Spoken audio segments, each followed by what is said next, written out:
Hai semua, kita bertemu lagi dalam Kisah Seram. First and foremost, I nak minta maaf sangat-sangat sebab lama tak bersiaran. Sebab utama dia is because I terlibat dalam Gempak Most Wanted Awards 2022. Yalah, kalau kita buat award show kan dengan studio jammingnya, dengan soundchecknya, rehearsalnya, balik lambat, so tak sempat. I ingat I nak buat live, macam tak sempat nak record dan edit, I nak buat live tapi tak terkejar waktu. And also hujung Februari tu I buat Gempak Most Wanted Award tu seronok. And then masa 2 Mac my uncle passed away. Sebab itulah tiada video untuk 2 minggu yang lalu. So yes, kali ni I nak share satu kisah yang dikongsi oleh seorang kru produksi. Sebelum I mula cerita, subscribe lah dulu.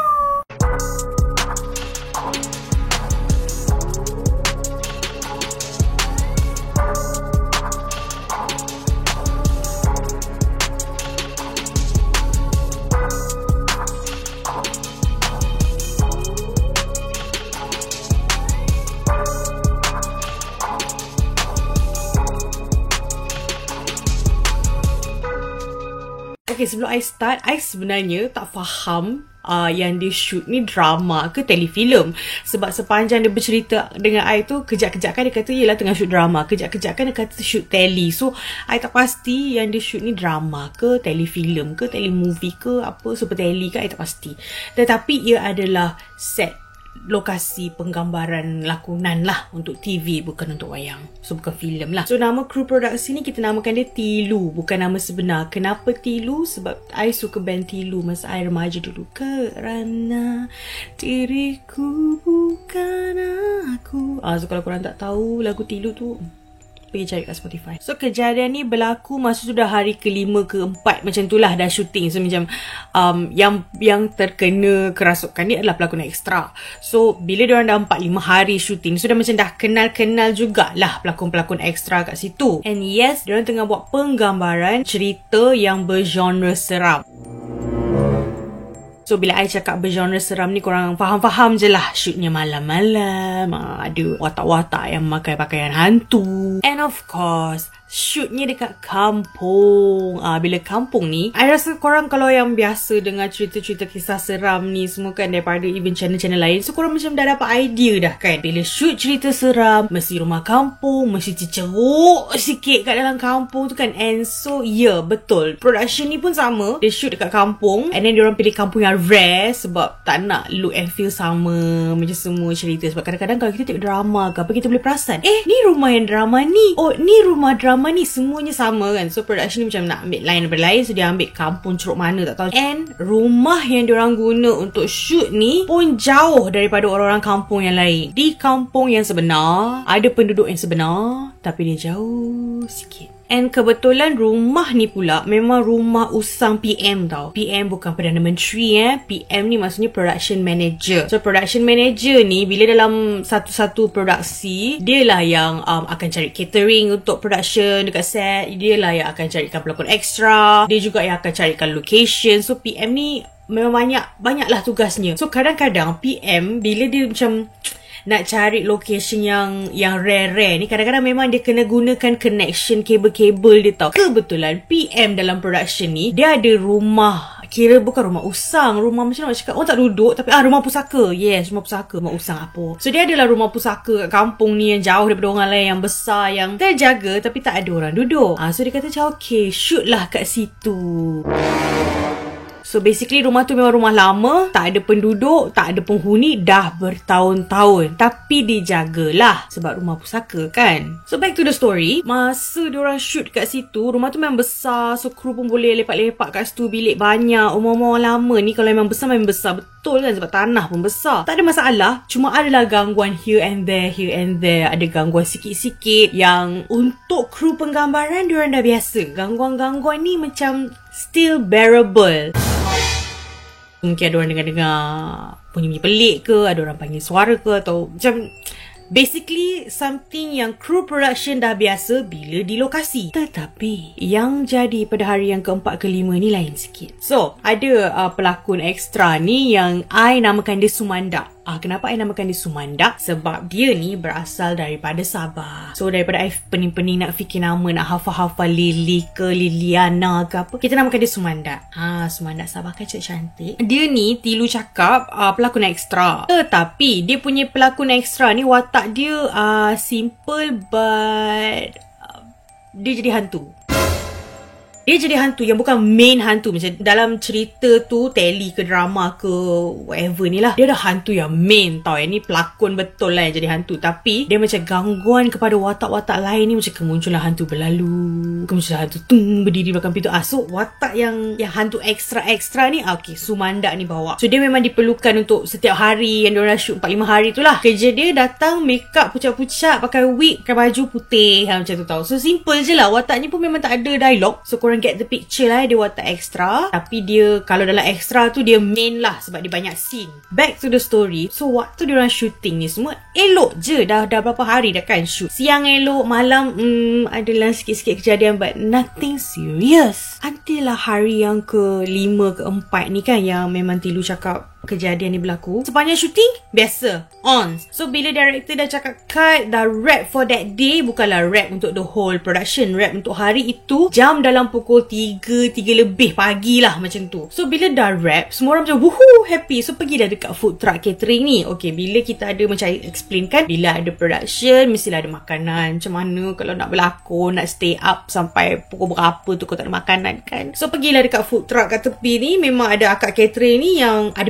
meja juga, meja lipat persegi tu kan, dengan kerusi-kerusi plastik tu. So duduklah kedua orang kat situ untuk supper. Semua happy-happy, minum teh panas. Teh panas, air panas memang wajib adalah. Air panas dengan air sejuk ni biasalah, macam mana production pun lah. So dengan teh panas ni makan-makan mihun ke apa, I pun tak pastilah sebab dia tak cakap lah dia makan apa kan. Dalam tengah happy-happy semuanya dah penat and it's a wrap kan. So macam lepas ni boleh balik terus, balik hotel ke balik apa, I tak sure lah. But usually kalau kita shoot di luar kawasan, kadang-kadang memang ada hotel atau homestay disediakan lah untuk kru dan artis semua. So dalam diorang tengah seronok-seronok siapa lah apa ke benda ni semua, tiba-tiba ada satu kru berlari ni dari entah mana tak tahu ni, tiba-tiba datang dekat tempat diorang punya area makan tu, muka pucat cungak-cungak. Dia kata, wih, tolong aku, wih, Sumandak, wih, aku rasa dia kena rasuk. Dia bertinggi kat pokok masa aku tengah kencing kat semak tadi. Yang orang lain macam ingat prank tau, sebab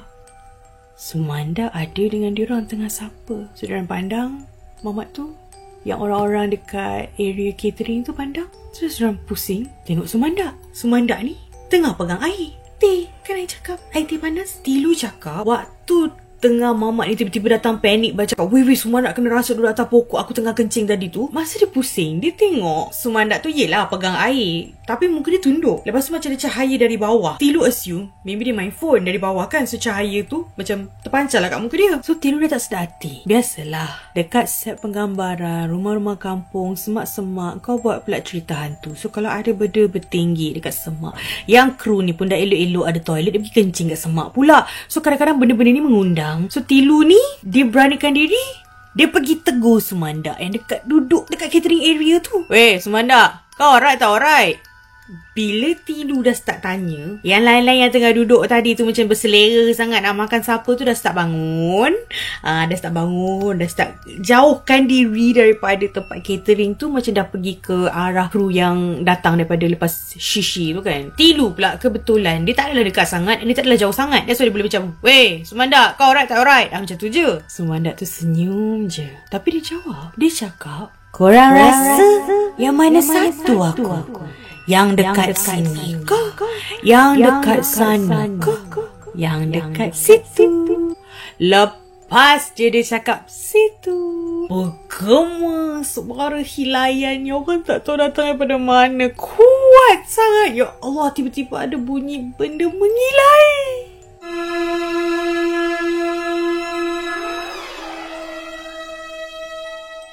Tak tahu. Bunyi macam like coming from semua direction tau. Macam maybe daripada tempat ni, tapi dengar macam kat belakang, dengar kat atas tau. So semua orang macam terpandang. Lepas tu budak yang tadi pergi kencing kat semak tu, dia macam wih.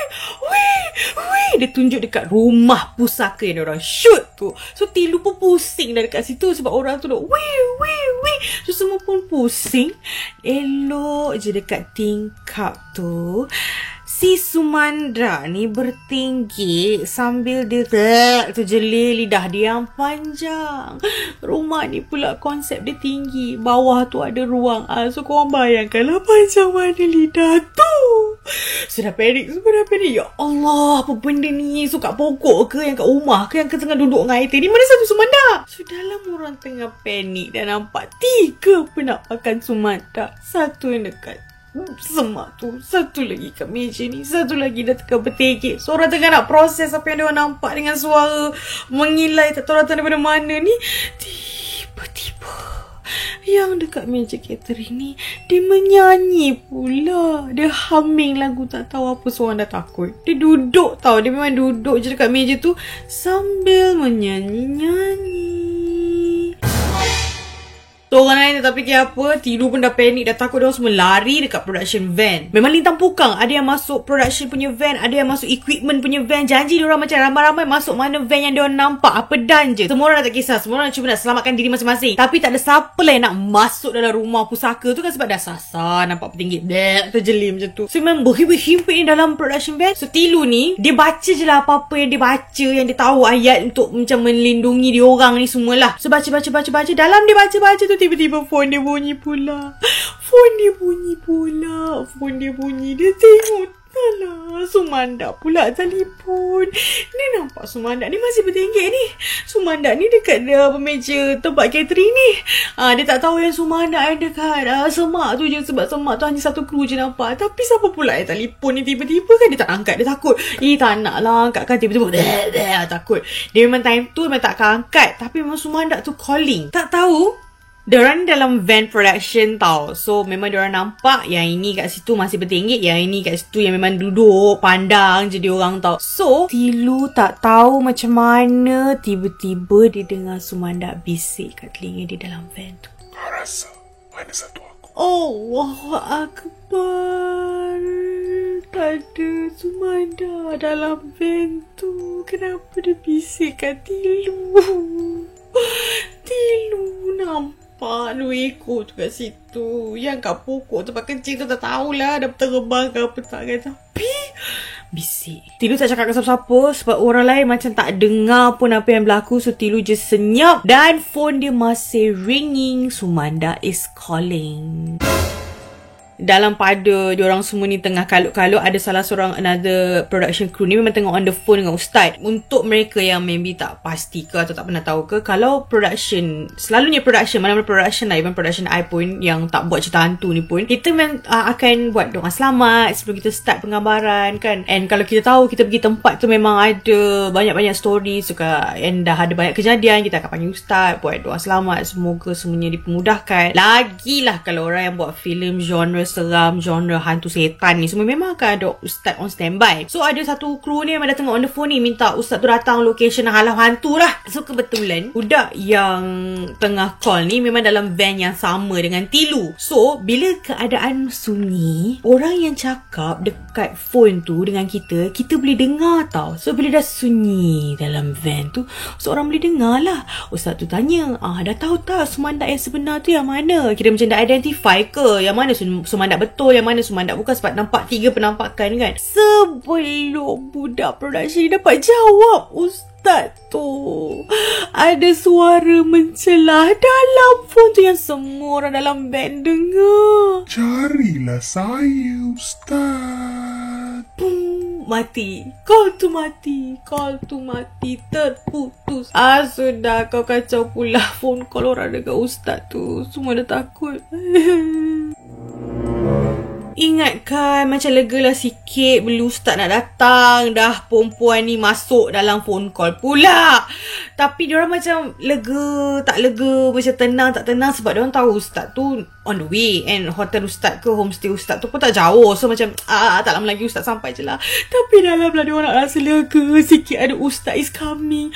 Bang! elektrik semua terpadam ya. Segala lampu dekat tempat meja catering lah, segala apa ni semua terpadam. Allahu Akbar, gelap gelita, ya Allah, ya Allah. Time ni tiba-tiba tak tahu daripada mana bunyi salakan anjing pula. Anjing bukan menggonggong tau, dia kata anjing tu macam au. Macam tu. Alamak, dia bukan gung bukan. So salakan anjing ni macam ada banyak anjing tau. Macam bunyi salakan tu silih berganti. So daripada mana datang anjing ni tak tahu. Sepatutnya Tilu ni dalam van tunggu je ustaz tu.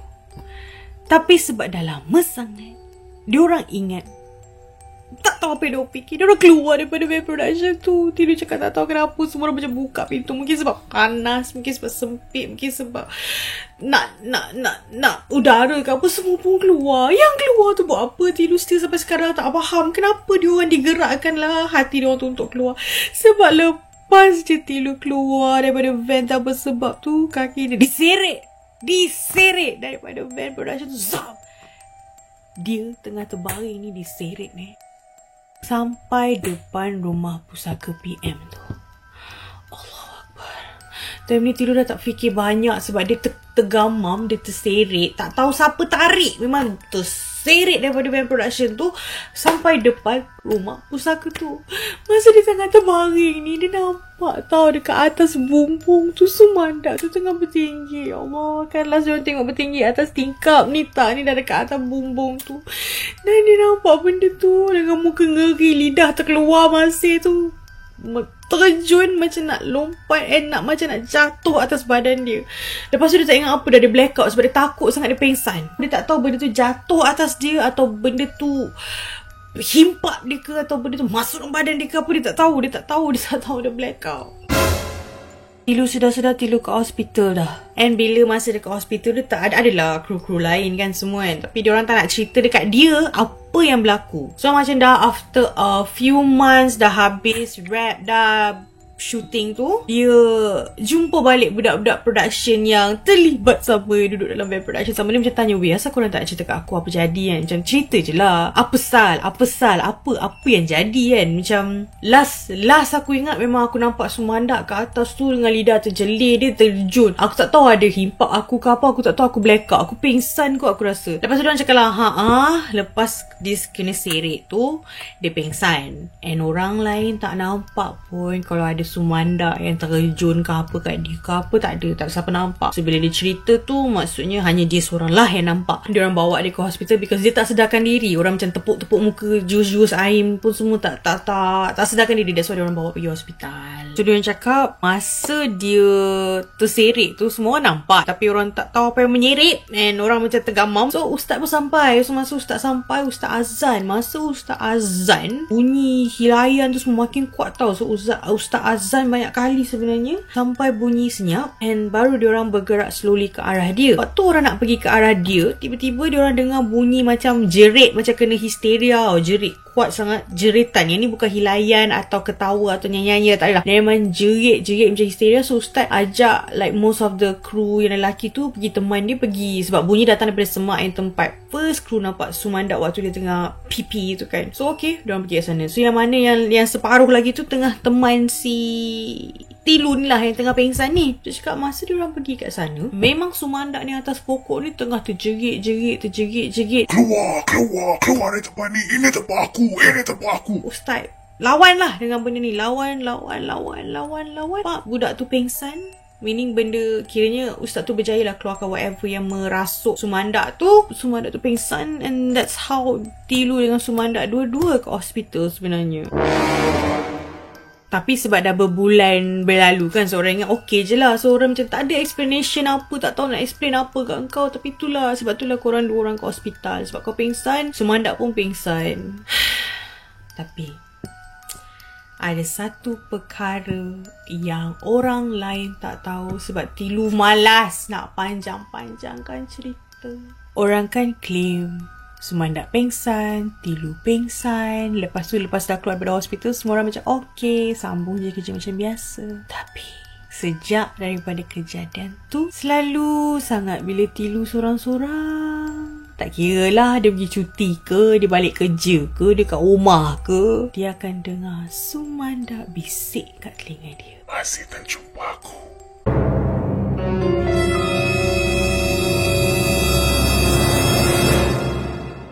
Itu saja kisah yang ada untuk kongsi kali ni dengan kalian. Macam ni lah, I just nak remind korang, kalau rasa ada gangguan dalam hidup atau rasa terkena keteguran atau ada tahu gangguan yang berlaku ke, seek help. Bila I cakap seek help ni, boleh je kalau korang nak pergi jumpa pakar psikiatri ke sebab korang tak percaya, korang rasa benda tu hanya gangguan mental health ke, boleh je. I tak ada masalah untuk pergi seek help from scientific direction, tak apa. I nak nasihatkan, cari ustaz, jumpa je ustaz. Ustaz yang betul, ustaz yang bertauliah. Janganlah ustaz entah mana kita jumpa kat Facebook punya ustaz penipu yang takut juga. Macam cari ustaz yang betul-betul bertauliah, tanya, minta bantuan. So kalau anda ada kisah yang lebih kurang sama atau apa sahajalah kisah seram yang membelenggu hidup anda, yang pernah membelenggu hidup anda atau pernah membelenggu kehidupan seseorang yang anda kenal, kongsi dengan saya di alamat email yang tertera di bawah. Bila anda kongsi, saya pun boleh kongsi kepada masyarakat umum dan sama-sama kita belajar, sama-sama kita ambil pengajaran. Yang mana yang buruk kita jadikan sempadan, yang mana baik kita jadikan tauladan. Tak ada apa yang berlaku dalam hidup ni adalah sia-sia. Ada hikmah di sebalik semua kejadian. So macam Tilu pun mungkin sekarang dia rasa dia boleh handle, but kita orang semua macam just advice, pergilah cari ustaz ke apa. Mungkin dia belum jumpa ustaz yang dia rasa berani nak minta tolong, sebab diri dia sendiri pun dia kadang-kadang rasa macam, adakah ini betul benda berbisik ataupun hanya sekadar trauma. That's why I cakap, kalau kita kalau anda yang mendengar ni mungkin mengalami gangguan yang sama, and korang pun mungkin macam Tilu, bukan in denial, tapi tak tahu adakah ini trauma, adakah ini sesuatu yang diada-adakan atau betul ini adalah gangguan. So that's why I cakap it's okay to seek help. Tak kisahlah scientifically, psychologically atau spiritually. Jangan handle, pendam benda ni semua seorang diri, because you are not alone. Apa-apa pun, sehingga kita bertemu lagi lah in the next video. I harap korang semua jaga diri, tak ada masalah yang tak ada jalan keluar. Okay, bye, assalamualaikum.